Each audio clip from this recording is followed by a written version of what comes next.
છે એટલે પરાણે ઢસેડીને અહીંથી લઈ ગયા છે અને દીકરા વગરની થઈ ગઈ છું બાપ, એટલા માટે મારી આંખોમાંથી આંસુડાની ધારો થાય છે. અને એ વખતે પુનિયા મામાએ કહ્યું કે બેન ક્યારે લઈ ગયા છે? તો કે હજી હમણાં જ, હજુ મોરબીના ગઢ સુધી પહોંચ્યા નહીં હોય.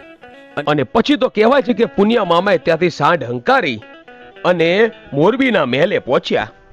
અને મોરબીના મહેલની માલિપા વિધવાનો મંત્રોચ્ચાર કરતા હતા અને બલિદાન આપવાની તૈયારી હતી. ત્યાં જ પુનિયા મામા આવ્યા અને મોરબીના રાજાને કહે છે કે મહારાજ થોભી જાઓ, તમારે તો 32 લક્ષણા પુરુષની જરૂર છે ને? તો કે હા, તો હું જ 32 લક્ષણો છું, માટે તમે મારું બલિદાન આપો, પણ આ એકનો એક દીકરો છે એને રહેવા દો. ત્યારે મહારાજ બોલ્યા કે આ દીકરો તારે શું થાય છે? મારે કઈ થાતું નથી, પણ એ બાઈ છે, એ ભરવાડની દીકરી છે અને મારી બેન થઈ, અને